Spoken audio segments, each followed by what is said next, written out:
Hi, I've made a new channel called Lunala Tales. On this channel, I'll upload the stories you ask for. Just comment below what kind of story you want, and I'll make it here on Lunala Tales. The link is in the description. Subscribe now, and tell me what story you want next. The Consul of Earth raised his glass, smiling under the shimmering lights of the Virida 9 banquet hall, while 1,000 eyes watched in tense anticipation. It was the first peace summit between humanity and the serpentine Viridians after decades of cold suspicion, and the toast was meant to be the perfect symbol of unity. But when the Consul drank, his face twisted in pain, his body jerked, and he collapsed onto the polished obsidian floor with a thud that silenced the hall. Gasps echoed through the chamber, the alien chancellor shouted for medical drones, diplomats screamed intercom devices, and within moments the entire summit dissolved into chaos. The Consul was dying, the aliens swore it was a tragic accident, and Earth had just been handed the perfect excuse for war. Hours later, Rhiann Mercer sat in a cramped shuttle rocketing toward Virida 9, wearing a scowl that suggested he already hated this assignment. The officials back on Earth had briefed him with the enthusiasm of men tossing a live grenade to someone else and running away. Find out what happened, they said. Do it quietly, they said. No wars, no messes, no embarrassing headlines. As if anyone had ever asked Rhiann Mercer for quiet. He was Earth's best crisis fixer, though most people thought the title best simply meant he survived jobs that killed others. He had a talent for solving problems with the precision of a surgeon and the subtlety of a dropped anvil. That was probably why Earth had sent him alone. If things went wrong, they could always pretend he was a rogue agent acting on his own. Rhiann knew the game, and he played it with a smirk. The official story from the Viridians claimed the Consul had died from an allergic reaction to their traditional drink, a honey-colored liquor made from the petals of some exotic plant that smelled faintly like burning rubber. It was, according to the Chancellor, a tragic misunderstanding, deeply regrettable, and certainly not an assassination. But Earth's intelligence officers weren't buying it. The Consul had been in perfect health. The aliens had insisted on providing the drinks themselves. And now the Consul's body was on life support aboard a medical frigate, barely clinging to life, while warships on both sides warmed up their engines. A misunderstanding, Rhiann thought, was a word people used when they wanted to avoid telling the truth. The shuttle broke through the emerald clouds of Virida 9, and the capital city spread out below like a living circuit board. Towers shaped like spiraling shells glowed in colors that shifted with the wind, and the streets teemed with floating platforms, scaled merchants, and creatures from half a dozen worlds who had come to witness this historic summit. Somewhere in that glittering maze was a bottle of poisoned liquor, a list of nervous suspects, and one very big mess for Rhiann to untangle before someone started a war out of boredom. The landing platform swarmed with diplomats, guards, and reporters shouting questions. Rhiann ignored them all, his long coat snapping in the wind as he strode past the barricades toward the waiting Viridian delegation. They looked exactly as he remembered from the briefings, tall, elegant beings with translucent skin that glowed faintly from within, like lanterns filled with fireflies. Their leader, Chancellor XYR, stepped forward, his wide mouth stretched into what might have been a smile or a threat. It was hard to tell with aliens. We regret the tragedy that has befallen your Consul, XYR said in perfect Terran standard, his voice a melodic hiss. Our physicians assure us it was an unfortunate accident. An accident, Rhiann repeated, looking at the Chancellor with a mixture of disbelief and boredom. The kind of accident that only happens when someone puts poison in a glass? XYR's expression did not change. The drink was safe for all known species. Perhaps your Consul was fragile. Fragile, Rhiann said. That is a polite word for dead. The Chancellor spread his six-fingered hands in a gesture of innocence. We seek peace with your people. Why would we destroy it on the first day? That was the question, wasn't it? If the Viridians wanted war, this was the fastest way to get it. But maybe they didn't. Maybe someone else did. The galaxy was full of people who made fortunes from conflict. War was profitable. Peace was not. Rian kept that thought to himself as he followed the Chancellor through the crystal corridors of the Viridian capital toward the hall where the poisoning had taken place. The banquet chamber looked like the inside of a giant seashell, with walls that pulsed faintly as if alive. Rian examined the table where the Consul had collapsed, the untouched glasses still glistening under the lights. Viridian security officers hovered nervously nearby, clearly worried about what this human investigator might find. Rian lifted one of the glasses, sniffed it, then set it down again. He wasn't a chemist, but he knew the smell of trouble when he caught it. There were cameras, of course. Every diplomatic banquet was recorded from a dozen angles to ensure transparency or, more realistically, to provide evidence for lawsuits later. Rian watched the footage twice. The drinks had been poured by Viridian attendants, carried in on silver trays, handed out one by one. Nothing obvious. No hand hovering too long, no suspicious exchange of glances. If this was murder, it was neat, professional, almost perfect. Almost. One of the servants had disappeared after the banquet, the security chief admitted reluctantly when Rian pressed him. Vanished into the city before anyone could question him. That smelled bad. People didn't run unless they had something to hide or someone to fear. Either way, Rian wanted to find him. As he left the banquet hall, his comm device buzzed with a message from Earth Command. Their tone was as warm as a tax audit. Find the truth fast, they ordered. The fleet is on standby, and the press is demanding answers. Rian told them he would handle it, then shut the device off before they could argue. He always found that improved the conversation. Outside, the alien city glowed under its twin moons, beautiful and dangerous at once. Somewhere out there was a missing servant, a bottle of poison, and a motive sharp enough to cut through layers of diplomacy and lies. Rian smiled faintly to himself. He loved a good mess. This one looked like it might be spectacular. Rian Mercer stepped out into the Viridian capital and was immediately swallowed by its chaos. The city was alive in a way that made Earth's megacities seem almost polite. Towering spires glistened with iridescent light, bridges of living crystal arched across rivers of green water, and airships shaped like manta rays drifted lazily above the skyline. On the ground, alien merchants shouted in at least 9 languages, selling everything from glowing fruit to pet creatures that looked like angry balloons with teeth.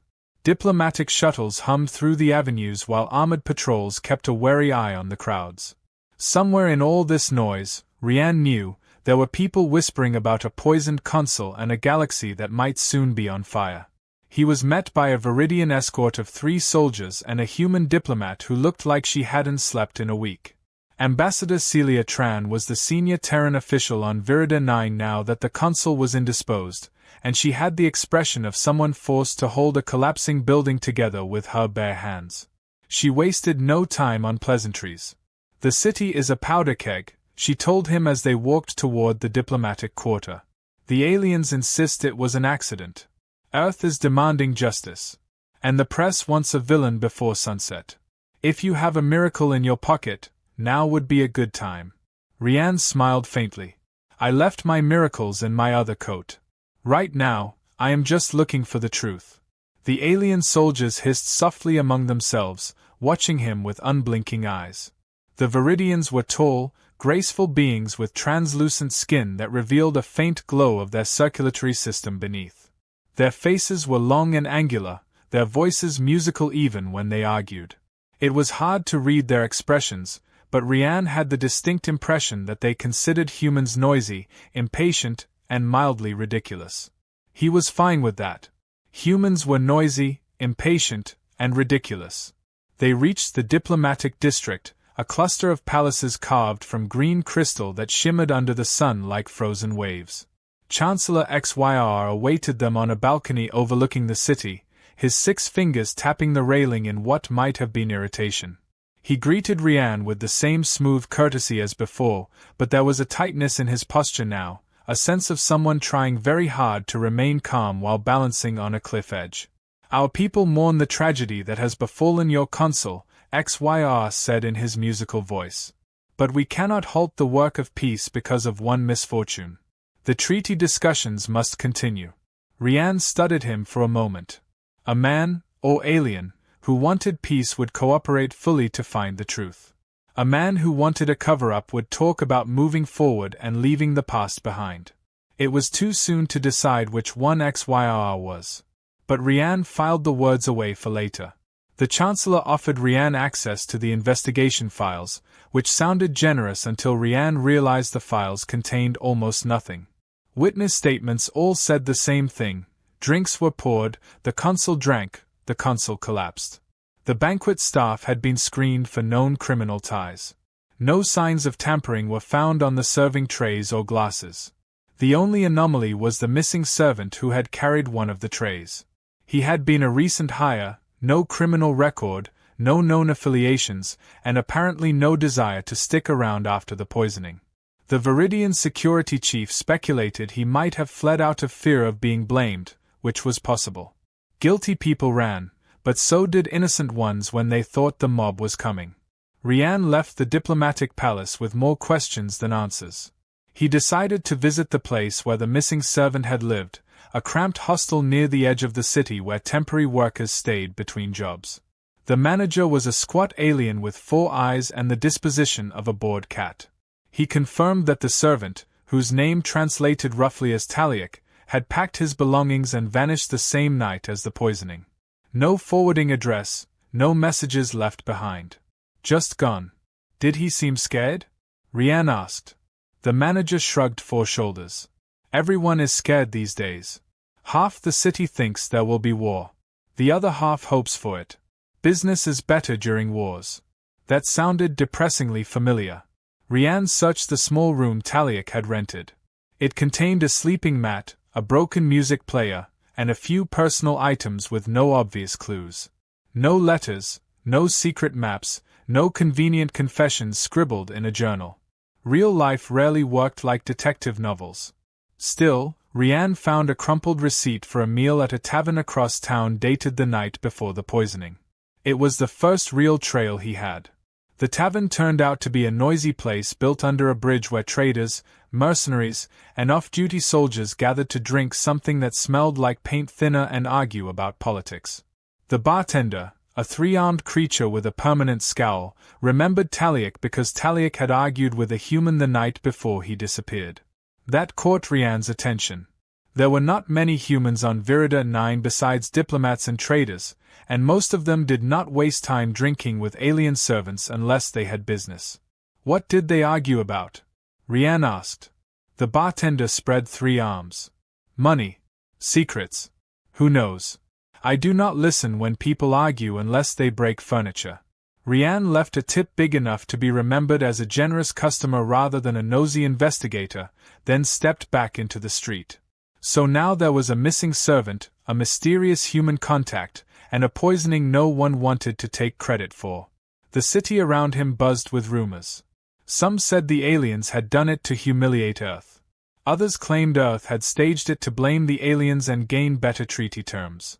A few insisted it was the work of a third party entirely, some shadow group profiting from chaos. Rian had learned long ago that rumors were like smoke, distracting, irritating, and rarely leading you to the real fire. As the suns dipped toward the horizon, painting the crystal towers in gold and violet light, Rian stood on a balcony overlooking the city and thought about the mess unfolding around him. Somewhere out there was a servant who had seen too much, a human who had reasons to keep him quiet, and a chancellor who might be lying through his very elegant teeth. The air smelled of ozone and spice and approaching trouble. Rian smiled faintly. He had come here to prevent a war. First, he would have to survive the night. The message came just after midnight while Rian was reviewing the security footage again in his temporary quarters.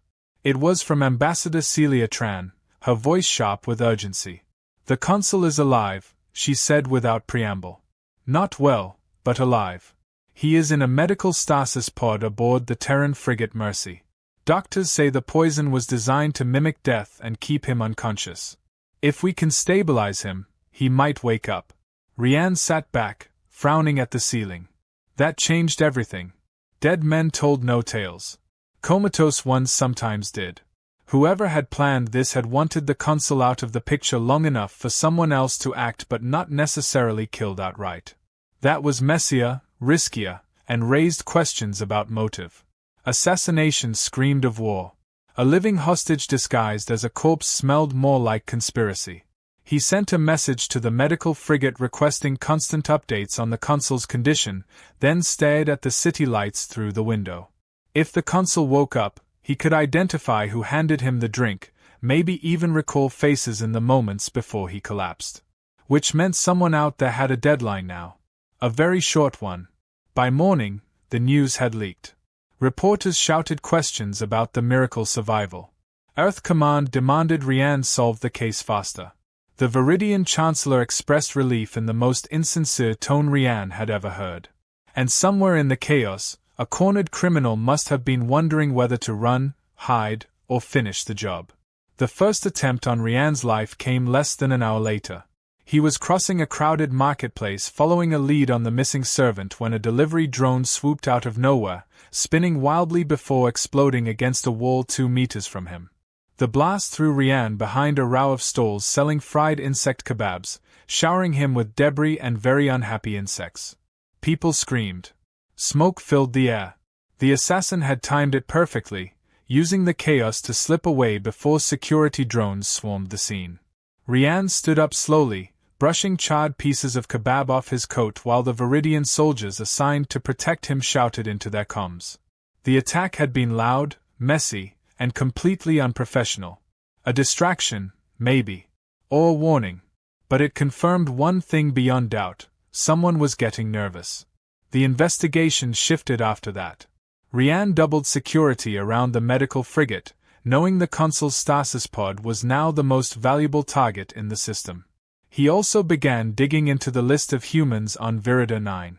Traders, engineers, diplomats, mercenaries, every Terran citizen was suddenly interesting. The bartender at the tavern had said Taliak the servant argued with a human before disappearing. That conversation might have been about money. It might have been about murder. Either way, Rian needed to find that human. Ambassador Celia Tran provided a roster of all Earth personnel planet-side. Cross-referencing it with security footage near the tavern, Rian found a man named Cassian Holt, a logistics officer attached to the Terran trade delegation. Holt had no criminal record, no obvious connections to shady corporations or political extremists, but he had been seen near the banquet hall the day of the poisoning. He was now conveniently missing from his assigned quarters. Rian tracked him to a warehouse on the city's southern edge, a place used for storing trade goods awaiting shipment off-world. Holt tried to run when Rian arrived, sprinting between crates marked with half a dozen corporate logos. Rian caught him easily. He had been expecting a desperate man with answers. What he got instead was a terrified man with none. "I did not poison anyone," Holt stammered as Rian shoved him into a chair inside the warehouse office. "I barely even knew the Consul." "Then why meet with Taliak?" Rian asked. Holt looked confused. "He asked me for money, said he had information to sell. Something big. Said it involved the banquet. I thought he was scamming me. Then he never showed up again." Rian believed him. Holt was sweating too much to be lying well. That meant the missing servant had discovered something dangerous enough to make him disappear before he could talk. While Rian questioned Holt, news came through that the Consul's condition was worsening. The poison kept fluctuating in his bloodstream, sometimes stabilizing, sometimes attacking his nervous system. The doctors could keep him alive but could not yet wake him safely. Time was running out, and the people trying to kill Rian clearly knew it. That night, a second attempt came. Rian was returning to his quarters when 2 figures in dark cloaks stepped out of an alley, blasters drawn. They fired without warning.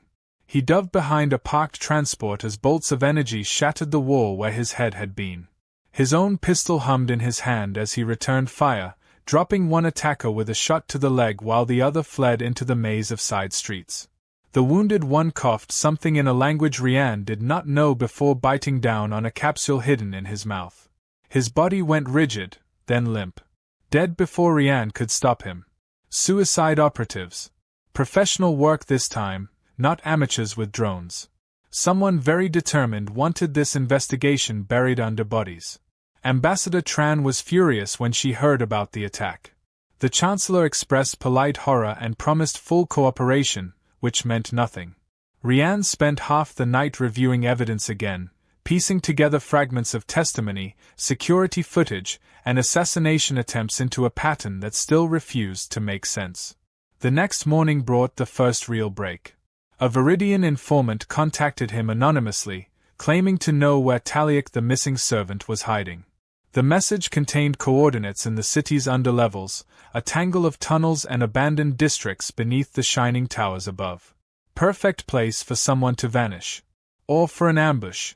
Rian prepared anyway, arming himself and alerting security teams to follow at a distance. He had walked into traps before. This felt like one. But it was the only lead he had left, and if Taliak truly had information about the poisoning, getting to him before the killers did might be the only way to stop whatever came next. As he descended into the Undercity's shadows, the air grew thick with the smell of rust and ozone. Neon signs flickered overhead, half-broken, advertising bars, black market tech shops, and places offering entertainment Rian did not want to imagine. Figures moved in the gloom, watching from doorways as he passed. Somewhere ahead, a nervous servant with dangerous secrets might be waiting. Or a killer with better aim than the last ones. The Undercity of Virida 9 looked like a place the planet wanted to forget existed. The towers above gleamed with wealth and diplomacy while down here the walls dripped with condensation, pipes hissed overhead, and the air carried the metallic tang of machinery mixed with cooking fires. Rian moved carefully through the narrow streets, his eyes flicking over signs written in 3 languages, half of them burned out. Shadows shifted at the edges of alleys as people who lived beyond the reach of law watched him pass. No one came to the Undercity without a reason. His was either very brave or very stupid, depending on how the day turned out. The coordinates from the informant led to a warehouse near the old transport tunnels. The door was unlocked, which Rian immediately disliked. Unlocked doors in places like this rarely meant welcome mats. Inside, the air was thick with dust and the faint smell of ozone. A single figure waited by a stack of crates, shoulders hunched, eyes darting nervously. Taliak the missing servant looked thinner than his employment file photo, his translucent skin almost pale enough to be see-through. "You have no idea what you are involved in," Taliak said before Rian could speak. His voice trembled as if he had been repeating that sentence to himself all night. "Then help me understand," Rian said, keeping his voice calm. "It is not the Viridians," Taliak blurted out. "They did not poison your consul. They wanted the treaty.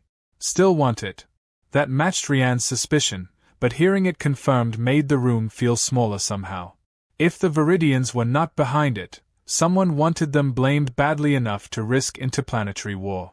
Who then? Rian asked. Before Taliak could answer, the warehouse door exploded inward. Figures in combat armor stormed through, weapons raised. Taliak screamed. Rian dived behind a crate as energy bolts cut the air above him. The attackers moved with the precision of professionals, not random thugs. They wanted Taliak dead, Rian dead, and no witnesses left breathing. Rian returned fire, dropping one attacker with a shot to the leg, but the rest advanced relentlessly. Taliak tried to run and caught a blast in the back before he made it 3 steps. He collapsed without a sound. The attackers retreated as quickly as they came, leaving 2 of their own wounded behind. They did not care about casualties. Their only goal had been to silence the servant before he talked. Rian knelt by Taliak, but the alien was gone. His eyes stared at nothing, his hands still clutching the air where freedom should have been. Rian felt a rare flicker of anger tighten in his chest. Someone powerful enough to hire killers like this had just erased the only witness who could have explained the whole mess. The wounded attacker bit down on a suicide capsule before Rian could question him. Just like the one in the alley earlier. Dead men told no tales, and their employers clearly preferred it that way. Back at the diplomatic district, Ambassador Celia Tran swore so violently Rian was impressed. The Chancellor of the Viridians hissed in outrage that such violence had taken place on his planet, though Rian noticed his eyes glittered with something that looked uncomfortably like amusement. Perhaps the Chancellor enjoyed watching humans scramble like insects in a storm. Rian demanded access to planetary security records. If these assassins had entered or left Virida 9 through official channels, there would be traces, ship registries, docking fees, cargo manifests. The data showed several private freighters arriving in the weeks before the summit, most owned by shell companies registered in distant systems. One name kept appearing on the ownership documents, buried under layers of false identities: Alios Strategic Solutions. Rian knew the name. Everyone in the intelligence community did. Alios was a massive Terran defense contractor with enough political influence to dodge oversight and enough money to buy entire governments. Their profits came from building weapons, selling weapons, and then selling more weapons to clean up the mess made by the first ones. Peace treaties were bad for business. A war between Earth and Virida 9 would be a financial windfall for them. It fit too well. The poisoning staged to look like an alien attack. The assassination squads silencing witnesses. The missing servant who realized too late what he had stumbled into. Alios had motive, resources, and apparently no hesitation about murdering anyone who got in their way. Rian shared his theory with Ambassador Tran, who looked like she wanted to break something expensive. If Alios is involved, she said grimly, Earth Command will bury this under so much bureaucracy you will never see sunlight again. Probably, Rian admitted. Which is why we are going to prove it before they have the chance. Finding direct evidence would be nearly impossible. Alios did not write contracts labeled Assassination Squad for hire. But people made mistakes. Money moved in patterns. Ships left digital footprints even when corporations tried to scrub them clean. The breakthrough came when Viridian Security traced one of the attackers' weapons to a shipment registered to a Alios front company. Too sloppy for professionals, unless they assumed no one would dare accuse them openly. Rian smiled coldly.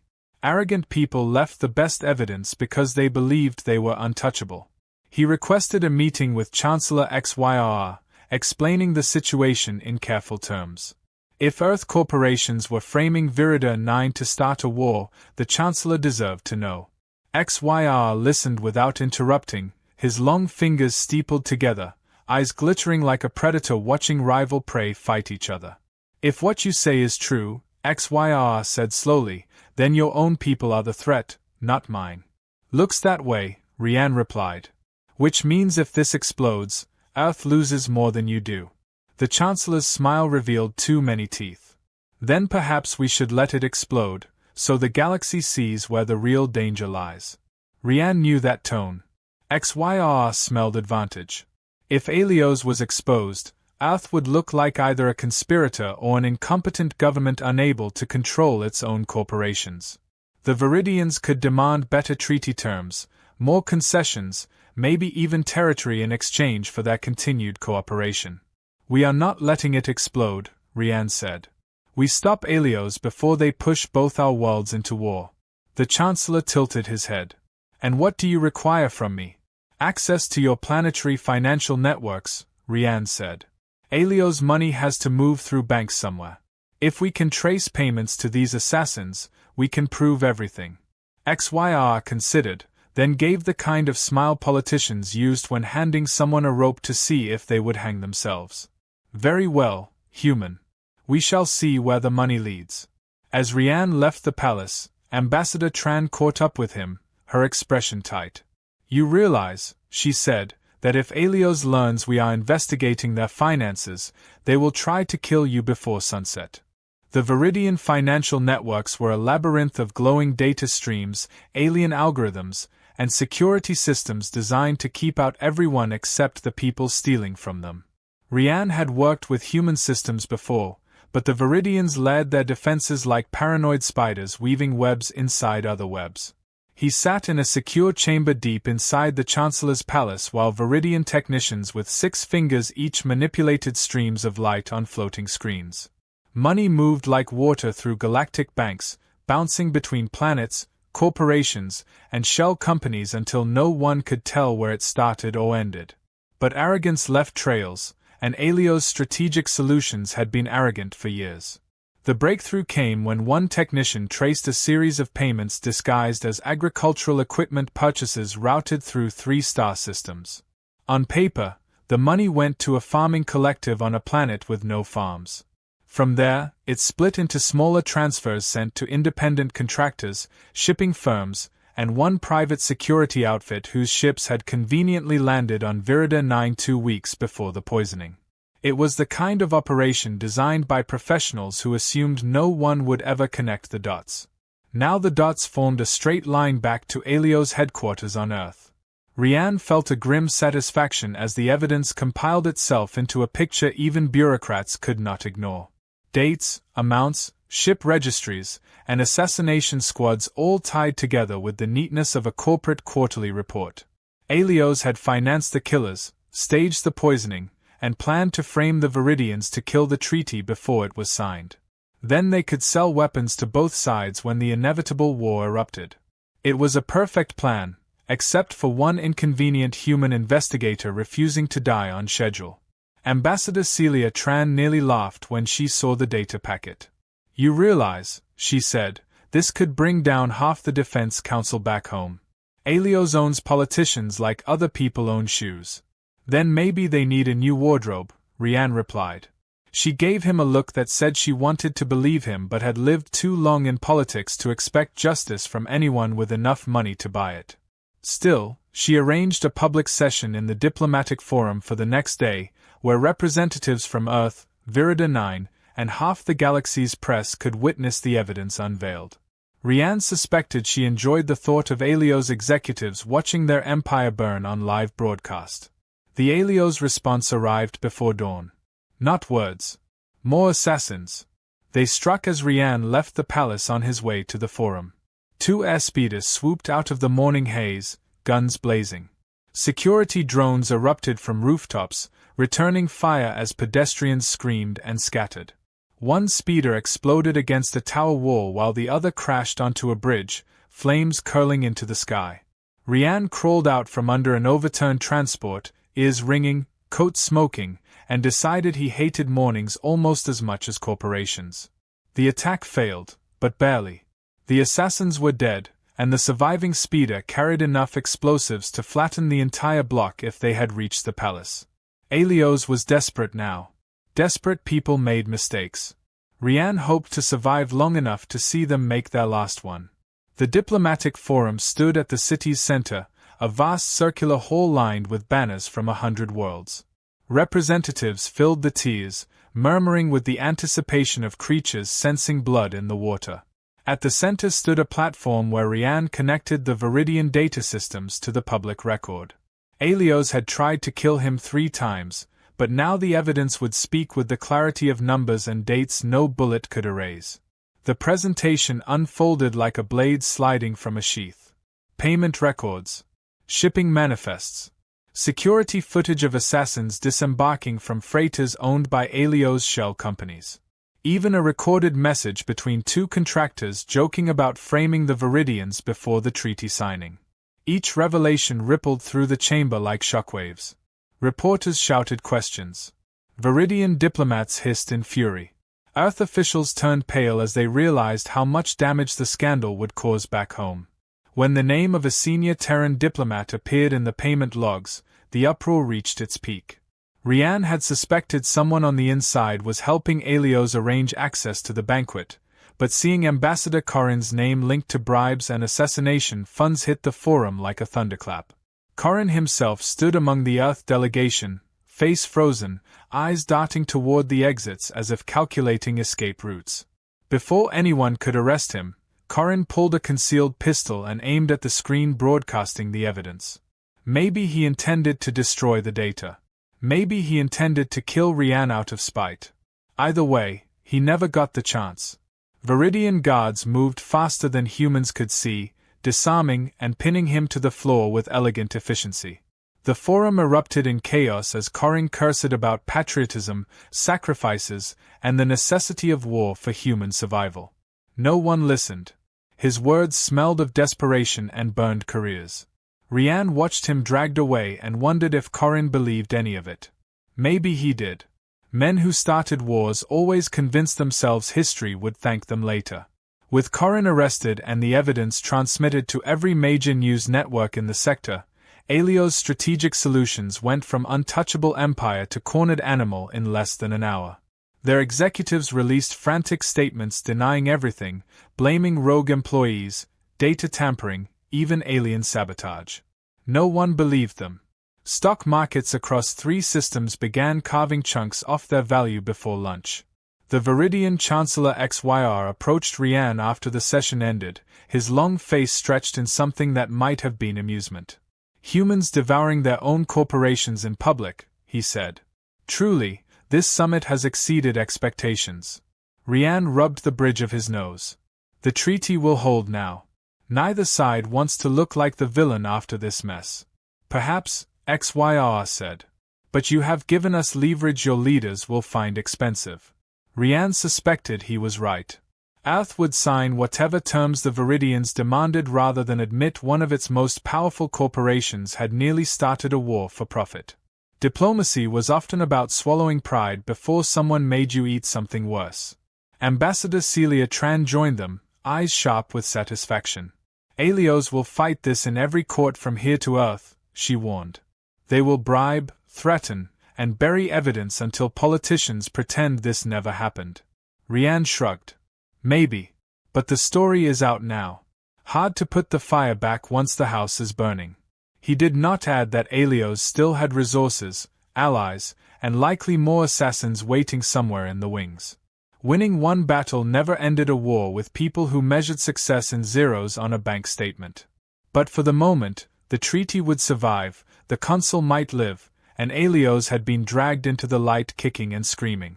The Consul woke 3 days later aboard the Terran medical frigate, groggy and pale but very much alive.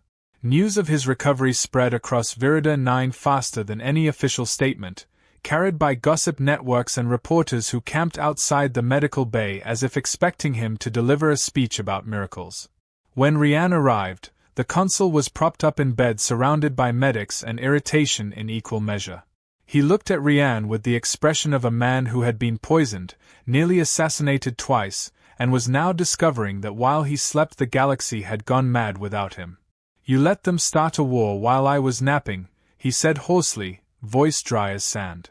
"Stopped one, technically," Rian replied, pulling up a chair. The Consul listened as Rian summarized everything: the Alios conspiracy, the assassination squads, the corrupt diplomat now rotting in a Viridian prison. The Consul's face darkened with each revelation until by the end he looked less like a recovering patient and more like a politician preparing to set entire careers on fire. "Alios will burn for this," he said. "And so will everyone who helped them." "That might take a while," Rian warned. "Corporations that size have lawyers instead of blood." The Consul managed a faint smile. "Then we will need sharper knives." Outside the medical frigate, the galaxy was already sharpening them. Earth officials back home scrambled to distance themselves from Alios, claiming ignorance with the speed of men who smelled political disaster. Virida 9's Chancellor XYR demanded formal apologies, economic reparations, and concessions so generous that Earth negotiators began sweating through their uniforms. Every news network in 3 systems ran the story of corporate greed nearly sparking interplanetary war, complete with dramatic footage of Rian dodging explosions and uncovering evidence in the diplomatic forum. Someone even set the footage to music, turning it into a popular Hollywood montage titled "The Man Who Would Not Die." Rian pretended not to notice when vendors in the capital began selling shirts with his scowling face printed on them. Ambassador Celia Tran handled most of the treaty negotiations while Rian kept digging into Alios. The corporation's executives vanished behind teams of lawyers, issuing statements about rogue employees and regrettable misunderstandings. No one believed them, but proving personal responsibility in court would take years. Meanwhile, the assassination squads had evaporated into the void, their contracts ended, their loyalty bought and paid for in silence. Alios might lose money, power, and influence, but people like that rarely saw the inside of prison cells. The treaty itself was signed in a ceremony watched by half the galaxy. The Consul, still pale but standing, shook hands with Chancellor XYR beneath banners of Earth and Virida 9 while crowds cheered outside. The agreement included trade routes, military alliances, and enough economic promises to keep accountants busy for decades. Officially, It marked the beginning of a new era of peace between the two worlds. Unofficially, everyone knew it had been bought with blood, betrayal, and the kind of scandal historians would argue about for centuries. After the ceremony, Rian found himself summoned to the Chancellor's private chambers. XYR waited beside a window overlooking the city, his long fingers clasped behind his back. The Viridian suns painted his translucent skin gold as he spoke. "You played your part well, human," XYR said. "Alios is broken. Earth is humbled. And my people now hold the better side of every treaty clause." Rian studied him carefully. "You are welcome, I suppose." XYR turned, smiling faintly. "Do you think we did not want this outcome? Alios gave us the perfect scandal. We could demand anything while your leaders scrambled to hide their shame. Perhaps we should thank them for their incompetence." Rian realized then that XYR had likely guessed the truth long before the forum revealed it. Maybe he had even let events unfold at their own pace, knowing Earth's humiliation would sweeten every deal afterward. Diplomats never wasted disasters when they could turn them into profit. "You could have warned us," Rian said. "And lost the advantage," XYR replied smoothly. "No, human. Better to let the storm break, than negotiate while you are all still dripping wet." Rian almost admired the honesty. Almost. Back in the Terran embassy, Ambassador Tran informed him that Earth Command wanted him to return home immediately. Publicly they planned to award him a medal for exceptional service. Privately they wanted him far away before reporters asked why a single investigator had uncovered a conspiracy entire intelligence agencies had missed. Rian suspected someone in the capital was already rewriting reports to make it look like they had been in control all along. Governments hated heroes almost as much as they hated scandals. The medal ceremony took place in a glittering hall on Earth 2 weeks later. Rian stood on stage while admirals, ministers, and officials who had spent the crisis hiding behind desks applauded his courage. The consul, fully recovered now, pinned a shining medal on his chest while photographers captured the moment for every news feed. Rian accepted it with the same enthusiasm one might show for receiving a parking ticket. Afterward, at the reception, reporters surrounded him with questions about heroism, bravery, and the future of Earth-Viridian relations. Rian answered in the vaguest terms possible, avoiding details, until one journalist asked what he planned to do next. "Probably find a quiet beach somewhere," Rian said. "One without diplomats, corporations, or assassination squads." The story might have ended there if not for the message waiting in his quarters that night. It carried no signature, only a data packet containing financial records from another Alios subsidiary. Payments, shipments, contracts. Different names, different planets, but the same patterns buried under layers of false identities. Alios was wounded but not dead.